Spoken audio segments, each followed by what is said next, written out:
किसानों के लिए कोई भी प्रावधान कुछ भी हमने निकाला है, एक बिल निकाला है, अगर वो उन्हें ही पसंद नहीं है तो जाहिर सी बात है कि हमें उसके ऊपर दोबारा एक बार रिव्यू करना पड़ेगा। मैं आपका इंटरव्यू कर रहा हूँ, आपने मुझे कितने पैसे दिए हैं इसके? सिर्फ हम 74 का जश्न मनाएंगे तो शायद अगली बार जो एमएलए की या जो विधानसभा की जो इलेक्शंस आने वाली हैं उसमें हमें क्या देखने को मिलेगा। उसमें अगर हम ये 4-5 पे रह जाएंगे तो फिर क्या होगा। अदिति शर्मा बीच में खड़ी है, ना इस साइड है ना उस साइड। डिप्लोमेटिक आंसर क्यों? ये 2-4 कुछ ऐसे लीडर्स की वजह से हमारी पूरी पार्टी बदनाम हो चुकी है, इसमें कोई शक नहीं है। आज इस चीज के बिल्कुल खिलाफ हूँ कि इतने दिन तक कोई बाहर सड़क पर बैठे हैं, तो मैं इसके बिल्कुल इसमें कोई शक नहीं है। मैं चाहती हूँ कि सरकार को जल्द से जल्द फैसला लेना चाहिए। नेशनल एग्जीक्यूटिव मेंबर किसान समिति जी, भारतीय जनता पार्टी। हाँ जी। आप हो ना? हाँ जी। आप इनके मेंबर हो जी, ना? जी। भारतीय जनता पार्टी का हिस्सा हो बिल्कुल, ना? हाँ जी। ये सॉफ्ट टारगेट है। मीडिया हमेशा पॉलिटिशियन भी टारगेट करता है, आम आदमी को भी मौका लगता है, वो भी टारगेट कर देता है। सड़क पे चलने वाला है, हमारे कैमरे तोड़ देते हैं। क्या लगता है आपको कि ये बहुत सॉफ्ट टारगेट हो गया है? जो गलत करता है वो कहीं पर भी हो सकता है। इट्स नॉट अबाउट मीडिया, और किसी पॉलिटिशियंस भी तो ऐसे होते हैं। आयुष्मान भारत का कार्ड भी है, लेकिन क्लेम क्लियर नहीं होते हैं जी। क्लेम क्लियर नहीं होते हैं, कुछ ना कुछ चीज़ें। क्या लगता है आपको? हॉस्पिटल कहता है कि ये कोविड के दौरान जो है ये एप्लीकेबल नहीं है, कोविड के दौरान हम इसको एंटरटेन नहीं कर सकते। तो दिस इज समथिंग, कोविड के दौरान अगर हमने निकाली है ये स्कीम तो कोविड के दौरान क्यों नहीं करनी है। कि जो लोग जिस बंगलों में थे, जिस फ्लैट में थे, जिस कोठी में थे, आज भी वहीं पे हैं, ऐसा क्यों? देखिए ऐसा, और सबसे ज़्यादा नंबर भारतीय जनता पार्टी के लोगों का ही है। I know that.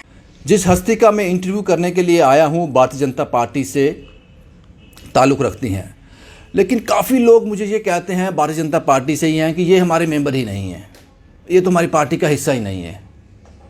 Of the record मुझे बोलते हैं। लेकिन आज मैंने बड़ी गंभीरता से इनसे बात की, इनसे पूछा मैंने, आप क्या यहाँ पर किस पद पे हो, क्या कहकर आपको बुलाएं, मुझे जस्टिफाई करना है कि आप कौन हो। इन्होंने मुझे बताया कि ये नेशनल एग्जीक्यूटिव मेंबर हैं किसान समिति की भारतीय जनता पार्टी से। तो मुझे लगता है कि अब आपको मैंने इनका पद भी बता दिया, तो मुझे लगता है ये सवाल अब नहीं उठने चाहिए। और नेशनल एग्जीक्यूटिव मेंबर किसान समिति की हैं भारतीय जनता पार्टी से। मेरे साथ हैं अदिति शर्मा जी। अदिति जी, आप किसान समिति की नेशनल एग्जीक्यूटिव मेंबर हैं। सबसे पहला सवाल ही यही है, वो जो किसान, बूढ़ा किसान, वो बच्चा, वो माँ सड़कों पे है जी, 1 महीने से ज़्यादा, क्या कहेंगे उनके लिए? देखिए मैं ये कहूँगी कि अगर इतनी तादाद में लोग बाहर बैठे हैं तो इनके ऊपर जल्द से जल्द कोई फैसला होना चाहिए।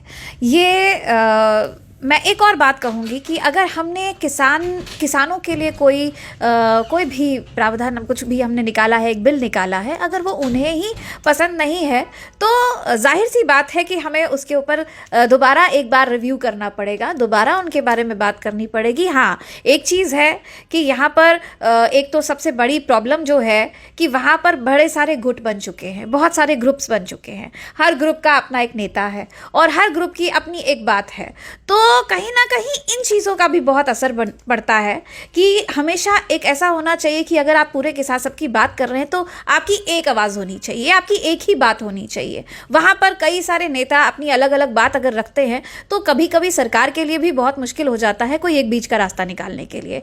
तो हमेशा मतलब थोड़ा सा लीनियंसी सरकार को भी दिखानी है और लोगों को भी थोड़ा सा मिलकर साथ चलकर कोई प्रावधान निकालना। सवाल यहाँ पे ये है कि वो चाहते हैं कि ये बिल वापस ले लो, आवाज़ जो मर्जी आए, अल्लाह आए, खुदा आए, भगवान आए, परमात्मा आए, वाहिगुरु आए, नाम है भगवान, बिल्कुल।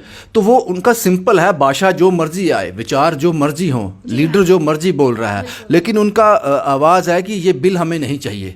ये बात तो सरकार को समझ आती है ना, इसमें दो राय की फिर कन्फ्यूज़न कहाँ पे है? आप कह रहे हो कि अगर वो लेना नहीं चाहते तो क्यों दिया जा रहा है, तो ये थोड़ा समझाओ, मुझे समझ नहीं आती चीज़ें। देखिए ऐसा है कि इसमें भी बहुत सारी ऐसी चीज़ें हैं, चाहे एमएसपी है या बाकी चीज़ों की बात करते हैं, वो कहते हैं कि जो लोग अभी अरेस्टेड हैं, जैसे कई पराली जलाने के ऊपर उसका भी कानून वो बदलना चाहते हैं। बहुत सारी ऐसी बातें हैं जिनके ऊपर वो बात करना चाहते हैं, लेकिन जब आप 2 लोग बैठते हैं तो कहीं बीच का कोई रास्ता निकलता है। लेकिन मुझे लगता है कि इसमें दोनों को, चाहे सरकार हो चाहे किसान हो, दोनों को एडमेंट भी नहीं होना चाहिए, हमें समाधान चाहिए जिसमें दोनों का फायदा हो, इस देश की भी तरक्की हो और किसान भी जो है उनको उनका हक मिले।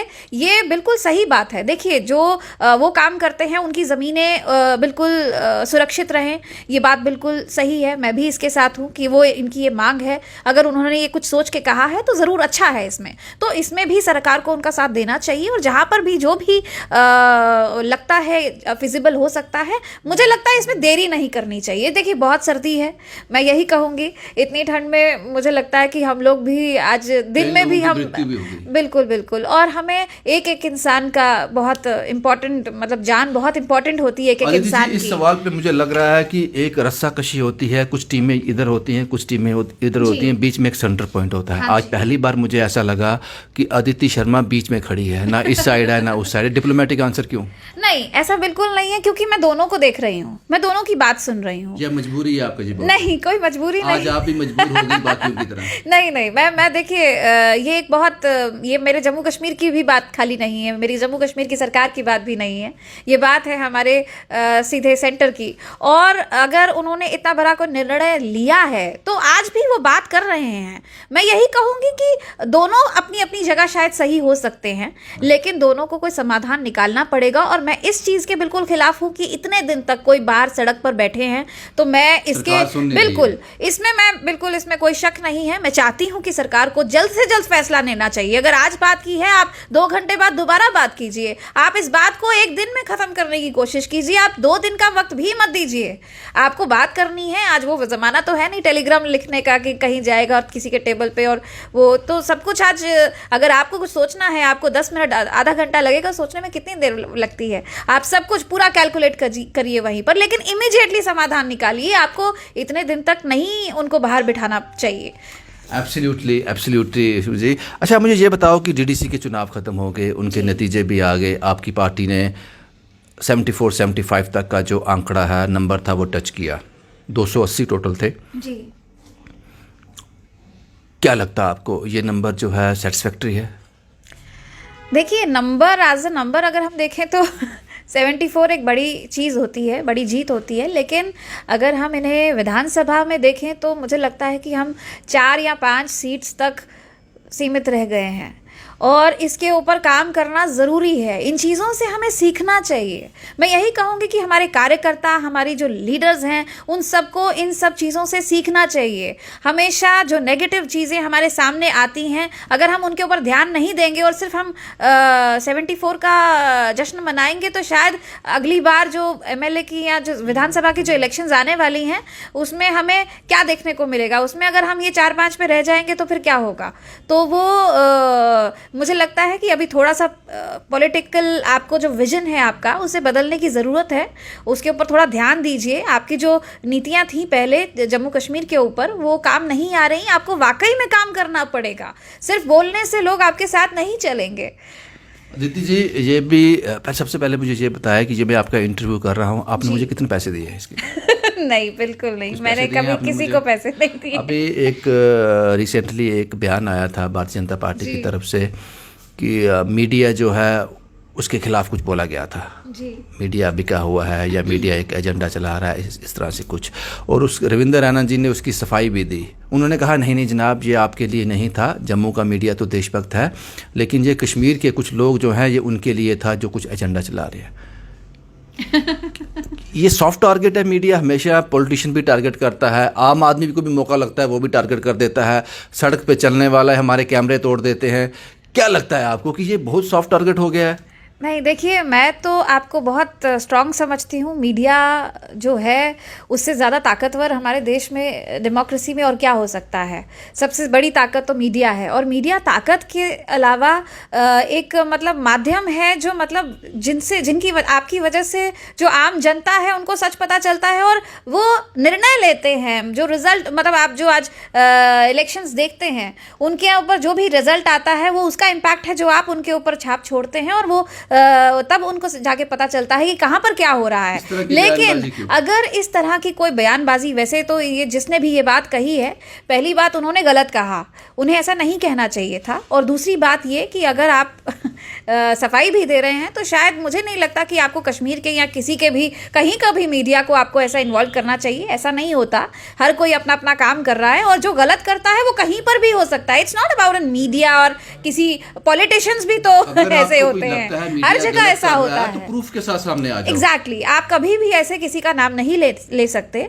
मैं यही कहूंगी कि जब बात ये पैसे वैसे की जो भी आती है, दिस इज समथिंग, ये हर जगह कोई भी हो सकता है। इसमें आप किसी पूरे के पूरे एक डिपार्टमेंट को, एक पूरे के पूरे समुदाय को आप नहीं ले सकते, पूरे सबको बदनाम नहीं कर सकते। हाँ, कोई एक आपको अगर लगता है या जो भी आपको ऐसे लगते हैं, आप उन्हें पिन पॉइंट कीजिए, आप उन्हें उनके ऊपर कार्रवाई कीजिए ना, आप उनके ऊपर बिल्कुल आप बोलिए ना, जरूरी है, लेकिन हवा में बात करना भी सही नहीं है। बिल्कुल ऐसा नहीं, किसी का अपमान करना कभी भी हमारा उद्देश्य नहीं होना चाहिए, और ये गलत होता है। जो मीडिया जिनके माध्यम से हम लोगों तक अपनी बात, अपने सब कुछ पहुंचाते हैं, और लोग जो हैं, जो आम जनता है, ये फैसला किस पे करते हैं, डिसाइड कैसे करती है, आप लोगों को देखकर, जो आप उनके सामने रखते हैं। तो अगर मीडिया ही नहीं होगा तो मुझे लगता है कि वो एक तरह से विजनलेस हो जाएंगे। अगर आप बाहर चलो, यहाँ पर जो यहाँ पर लोग रहते हैं, वो रहते हैं रिमोट एरियाज में, अगर जो लोग रहते हैं, उन्हें कैसे पता चलेगा कि उनका नेता या जिनके ऊपर वो काम कर रहे हैं, जो काम कर रहे हैं, वो कर रहे हैं या नहीं कर रहे हैं,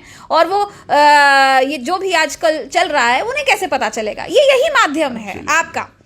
अदिति जी, सबसे आप समझना चाहूँगा आपसे कि सबसे जो सेंसिटिव इशू इस वक्त है, डीडीसी के चुनाव भी हो गए, आपने पंचेस भी बना दिए, सरपंचेस भी बना दिए, बीडीसी भी बना दिए, डीडीसी भी बना दिए, पता नहीं अब क्या रहना बाकी रह गया है। लेकिन मैं सिर्फ जम्मू की बात करूँगा, जो मैंने अपनी आंखों से देखा है, 150 से 200 का नंबर होगा जो होमलेस हैं, सड़क पे हैं, बुजुर्ग हैं, मेंटली अपसेट हैं, खाने के लिए कुछ नहीं, इतनी सर्दी में बाहर पड़े हुए हैं। कुछ देर पहले, शायद 15-20 दिन पहले हो गए, अम्फला के बाहर जो मेंटल असाइलम है, उसके बाहर एक आदमी मर गया, सर्दी के कारण बाहर ही पड़ा था। जब हम लोगों से बात करते हैं, ऐसी जो संस्थाएं हैं उनसे बात करते हैं, मेंटल हॉस्पिटल में बात करते हैं कि इनके लिए क्या प्रावधान है, वो कहते हैं जनाब कोविड चल रहा है, हम कोई नया एडमिशन नहीं कर रहे। तो इन लोगों को क्या किया जाए? मरने के लिए छोड़ दिया जाए? कोई व्यवस्था ही नहीं है? नहीं, बिल्कुल नहीं, ऐसा नहीं होता। मैंने कहा ना, एक जान बहुत कीमती होती है, और अगर ऐसा है तो ये बहुत गलत हो रहा है, ऐसा नहीं होना चाहिए। और जो भी संस्थाएं हैं, हॉस्पिटल्स हैं, असाइलम है, मेंटल असाइलम है, उनका काम है उनको लेना। कोविड चल रहा है, कोविड पूरी दुनिया में चल रहा है, कोविड से अगर बाकी काम नहीं रुक रहे तो ये काम क्यों रुकेगा? ये तो सबसे प्राइम काम है। इलेक्शन तो हो रहे हैं ना, बिल्कुल, सब कुछ चल रहा है, इलेक्शंस भी चल रहे हैं, हर चीज चल रही है, इलाज भी हो रहे हैं लोगों के। और ये ज्यादा इंपॉर्टेंट है कि कोविड के चलते कोई मेंटल, अगर आपको कोई रिटार्डेड इंसान दिखाई देता है तो क्या पता वो भी पॉजिटिव हो सकता है, और वो कई लोगों के लिए घातक हो सकता है। बिल्कुल बाहर तो आपको बिल्कुल उन लोगों को तो खासकर आपको ध्यान रखना चाहिए, क्योंकि वो अपना ध्यान खुद नहीं रख सकते, वो अपना ख्याल नहीं रख सकते इस कोविड के दौरान। तो उनके लिए तो खास मतलब कुछ होने चाहिए इंतज़ाम। तो अगर ऐसा है तो ये बिल्कुल सही नहीं है, और इस बारे में मैं ज़रूर बात करूंगी। आप थैंक यू फॉर ये आपने मुझे बताया, इसकी बात मैं ज़रूर रखूंगी। आप खासकर जो मेंटल अपसेट लोग हैं, एक सतवारी में माँ बैठी है, एक नगरोटा में बैठी है, हालत बद से बदतर है, अगर आप उनके लिए कुछ कर पाएँ जी, कुछ कर पाएँ जी ज़रूर। मैं नहीं जानती थी ये सब चीज़ें, लेकिन आपने बताया तो इसके लिए आपका शुक्रिया। लेकिन ये बात मैं ज़रूर रखूंगी। ठीक है, ये जो 1, 2, 3 जो लोग आप जानते हैं वो तो एक अलग बात है, बट अगर आप बाकियों की भी बात करें, शायद आप या मैं नहीं जानते होंगे, लेकिन ये एक इनको एक डायरेक्शन देनी चाहिए कि ऐसा आप किसी को मना नहीं कर सकते हैं। क्यों करेंगे? आप सेवा करने के, आप काम कर रहे हैं, आप नौकरी कर रहे हैं, सरकारी नौकरी कर रहे हैं, आपका काम है ये करना, आप ना नहीं कर सकते किसी को। एब्सोल्युटली, क्योंकि जो खास मुद्दे हैं इस वक्त, आयुष्मान भारत का जो कार्ड बने हैं वो मुद्दे हैं, गोल्डन कार्ड जो गाँव में बने हैं वो मुद्दे हैं। इन कार्ड्स बनने के बाद भी लोग परेशान हैं, उनकी ये शिकायत रहती है, क्योंकि मुझे कॉल करते हैं, उनको शायद उम्मीद रहती है या क्या रहते हैं, वो कहते हैं जनाब कार्ड तो बन गया हमारा, गोल्डन कार्ड भी है, वो सब चीज़ें हमारे पास हैं, आयुष्मान भारत का कार्ड भी है, लेकिन क्लेम क्लियर नहीं होते हैं। जी क्लेम क्लियर नहीं होते हैं, कुछ ना कुछ चीज़ें। क्या लगता है आपको कुछ? जी, आपकी इस बात पे मैं ये बात मैं एलजी सर के सामने भी रखना चाहती हूँ। और क्योंकि कई लोग ऐसे हैं जो मेरी नज़र में भी हैं, कई हॉस्पिटल्स में गए, कई का इनका ऑपरेशन हुआ और उसके बाद में इनको डॉक्टर्स कहते हैं, हॉस्पिटल कहता है कि ये कोविड के दौरान जो है ये एप्लीकेबल नहीं है, कोविड के दौरान हम इसको एंटरटेन नहीं कर सकते। तो दिस इज समथिंग, कोविड के दौरान अगर हमने निकाली है ये स्कीम तो कोविड के दौरान क्यों नहीं करनी है? तो फिर हम कोविड के दौरान ही निकालते इस चीज़ को, तो पहले क्यों निकाला है जब ये एप्लीकेबल हो सकती थी? कोई भी चीज़ या कोई भी हम स्कीम निकालते हैं तो उसी वक्त वो एप्लीकेबल होती है। तो इस बारे में ज़रूर बात करनी ज़रूरी है इस वक्त, क्योंकि कई लोग जो हैं वो हॉस्पिटल्स में चले जाते हैं। जैसे मैंने बताया, अभी बताती हूँ आपको कि कोई यहाँ से गया था दिल्ली में अपोलो हॉस्पिटल में, उसने एडमिट करवाया, पूरा सब कुछ बिल आ गया, 4 लाख बिल आ गया। बाद में वो बोलते हैं कि हम इसको एक्सेप्ट नहीं करेंगे, ये कार्ड को, आयुष्मान कार्ड को। तो फिर मतलब आप सोचिए कि कई लोग तो यही सोचकर जाते हैं वहाँ पर, और कईयों के साथ ऐसा हुआ है। तो इसके ऊपर ज़रूर एक रिव्यू करने की ज़रूरत पड़ेगी और इसके बारे में मैं भी बात करने वाली थी इनफैक्ट। तो दिस इज़ समथिंग, ये हमें बिल्कुल सीरियसली लेना पड़ेगा। और यही चीज़ें हैं, छोटी छोटी चीज़ें हैं, छोटी भी नहीं, बहुत बड़ी चीज़ होती है किसी की जान। तो ये बातें बहुत मायने रखती हैं।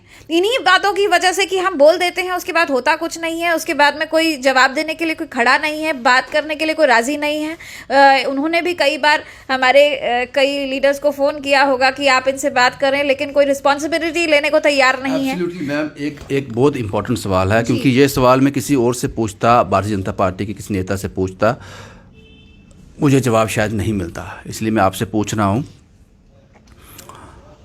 असेंबली डिसॉल्व हुए एक लंबा अरसा हो गया, अब कोई एमएलए यहाँ नहीं है, बिल्कुल, लेकिन आज भी वो बंगलो, वो फ्लैट जो हैं वहाँ पॉलिटिशियन रह रहे हैं। हाँ जी।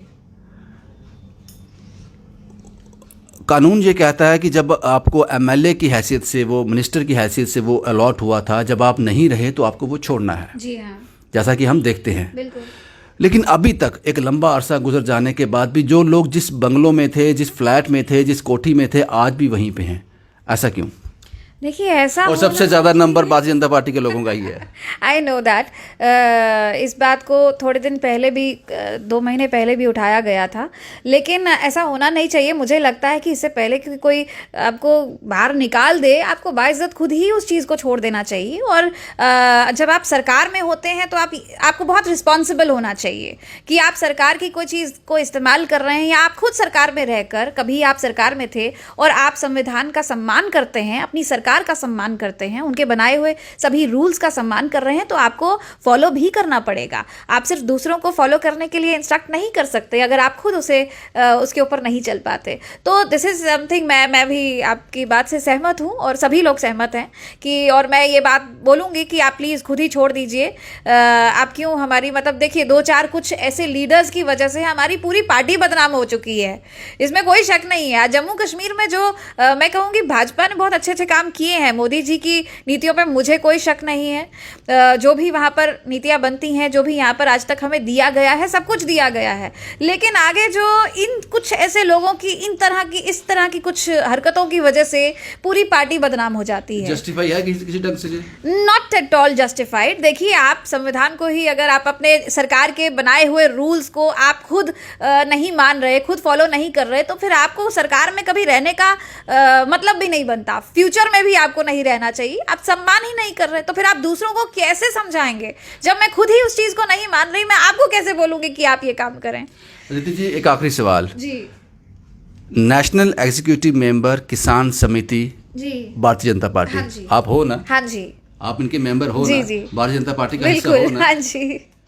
ठीक है, ये थे अदिति शर्मा जी। मैं कह सकता हूँ कि भारतीय जनता पार्टी की नेता हैं और बड़े सवालों के इनसे हमने सवाल किए जिनका इन्होंने बड़ी ईमानदारी से जवाब दिया।